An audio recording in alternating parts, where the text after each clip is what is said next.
और ये स्वतंत्रता जो मिली है ना ये प्रोड्यूसर डायरेक्टर को, ये 2014 के बाद मिली है। कारण उससे पहले तो एक विशेष कम्युनिटी को खुश करने के लिए मूवी लाया जाता था, वरना यहाँ से बैन कर दी जाती थी। इस्लाम के खिलाफ नहीं है, ये एक कुछ कुप्रथाओं के खिलाफ है। कुप्रथा अगर है कहीं पर भी है, अगर उसके खिलाफ है तो चीज़ सामने आनी चाहिए। ऑडियंस को डिसाइड करने दीजिए कि सही है या गलत है। तो विपक्ष के बोलने पे क्या जाता है, विपक्ष तो बोलता रहता है, उसका काम ही है बोलना। जब तक वो बोलेंगे नहीं तब तक अपनी एग्जिस्टेंस कैसे दिखाएंगे, क्योंकि वैसे तो कुछ करता नहीं है विपक्ष। जब तक आड़े हर चीज़ में अपनी टांग नहीं अड़ाएगा तब तक टांग की वैल्यू कैसे पता चलेगी। जब अच्छा काम होता है, सरकार जब अच्छा काम करती है, कभी भी विपक्ष ने आके ये नहीं बोला अच्छा काम हुआ है।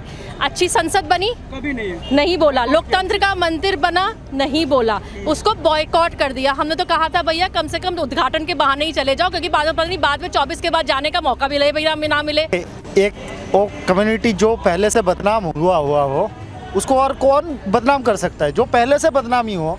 रिमोट वाला प्राइम मिनिस्टर का भी बोला गया था कि भारत की संसाधनों के ऊपर अगर किसी का अधिकार है तो एक विशेष कम्युनिटी का, मुस्लिम संप्रदाय का अधिकार है। नमस्कार दोस्तों, मेरा नाम है सुरजीत और आप देखना शुरू कर चुके हैं द लोकसभा। एक मूवी आ रही है 72 हुर्रे। अब सवाल उठ रहा है कि मूवी आखिर 2024 चुनाव के पहले ही क्यों लाई जा रही है। क्या ये बीजेपी फंडेड मूवी है? क्या सच में आरएसएस के द्वारा एक एजेंडा चलाया जा रहा है, या क्या इस तरीके से बीजेपी चुनाव जीतने की तैयारी कर रही है? सवाल बहुत सारे हैं, जनता जवाब जानना चाहती है और जनता जवाब जानने का हक भी है।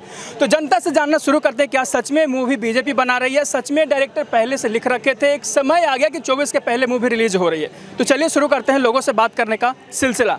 क्या नाम है सर? वासुदेव मन्ना। मैं आपसे पूछूं कि एक मूवी आ रही है 72 हुर्रे, आरोप लग रहा है कि इस्लाम का बदनाम करने के लिए एक साजिश रची जा रही है और चुनाव से पहले ही क्यों लाई गई? देखिए, एक वो कम्युनिटी जो पहले से बदनाम हुआ हो उसको और कौन बदनाम कर सकता है, जो पहले से बदनामी हो, बदनाम की सारे हदें पार कर दी, उसको और कौन बदनाम कर सकता है।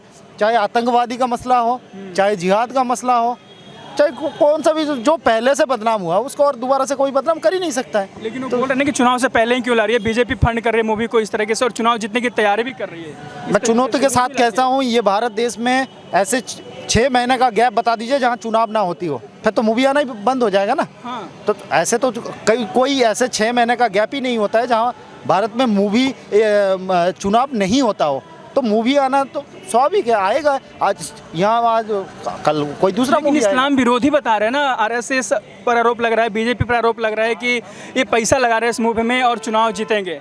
देखिए आज एक बात बताता हूँ आपको। बीजेपी फंडेड बोल के इस देश की घनघोर काली सच्चाई है जो आज उठ के आ रही है। और ये स्वतंत्रता जो मिली है ना ये प्रोड्यूसर डायरेक्टर को, ये 2014 के बाद मिली है। कारण उससे पहले तो एक विशेष कम्युनिटी को खुश करने के लिए मूवी लाया जाता था, वरना यहाँ से बैन कर दी जाती थी।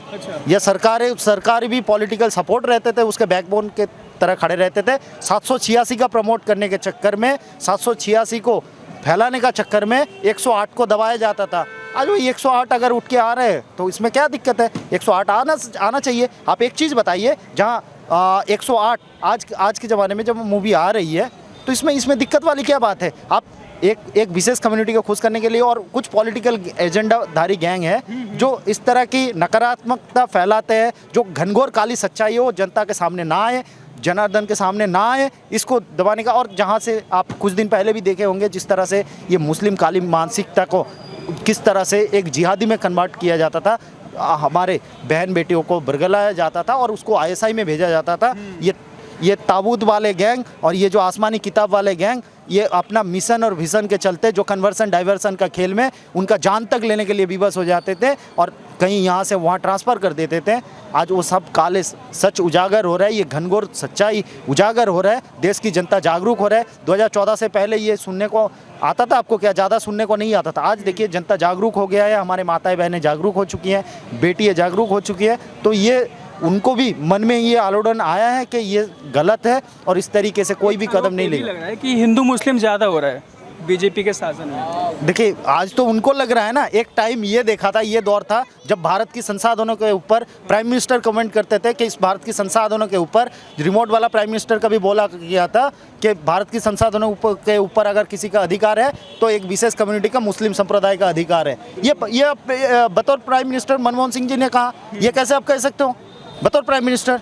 उनके उनके पहले और भी नाम गिना सकता हूँ। उनका जितना भी नेता हुए हैं, जितना भी मंत्री हुए हैं, सारे एक विशेष संप्रदाय को खुश करने के लिए इस तरह की बयानबाजी करते थे और इसी तरह की कानून लाते थे जो उनको फेवर में हो।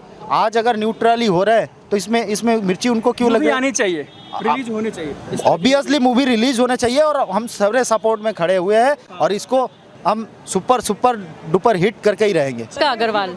मैं आपसे पूछूं, एक मूवी आ रही है अभी, आपने नाम सुना होगा 72 उरे। आरोप लग रहा है कि इस्लाम को बदनाम किया जा रहा है और एक मूवी चुनाव से पहले ही क्यों ला रही है बीजेपी, और ये फंड भी कर रही है बीजेपी, शायद ऐसा विपक्ष आरोप लगा रहा है। आरोप तो कुछ भी लगा सकते हैं। आरोप तो ये भी लगा सकते हैं कि जी वहाँ पर हाउडी मोदी भी मोदी जी ने करवाया था। तो विपक्ष के बोलने पे क्या जाता है? विपक्ष तो बोलता रहता है, उसका काम ही है बोलना। जब तक वो बोलेंगे नहीं तब तक अपनी एग्जिस्टेंस कैसे दिखाएंगे? क्योंकि वैसे तो कुछ करता नहीं है विपक्ष। जब तक आड़े हर चीज़ में अपनी टांग नहीं अड़ाएगा तब तक टांग की वैल्यू कैसे पता चलेगी? टांग तोड़ा रहे, बेरोजगारी, महंगाई का आरोप लगा रही है। कोई बात नहीं, लगाते रहो। विपक्ष देखिए, जब अच्छा काम होता है, सरकार जब अच्छा काम करती है, कभी भी विपक्ष ने आके ये नहीं बोला अच्छा काम हुआ है। अच्छी संसद बनी, कभी नहीं बोला। लोकतंत्र का मंदिर बना, नहीं बोला। उसको बॉयकॉट कर दिया। हमने तो कहा था भैया कम से कम उद्घाटन के बहाने ही चले जाओ, क्योंकि बाद में पता नहीं बाद में 24 के बाद जाने का मौका मिले भैया ना मिले। लेकिन उन लोगों ने वो भी ध्यान नहीं दिया, चले नहीं गए, बॉयकॉट कर दिया। एक आरोप है कि चुनाव से पहले ही क्यों आ रही मूवी? आखिर 17 में आ सकती थी, 16 में आ सकती थी, 19 में आ सकती थी, अभी क्यों?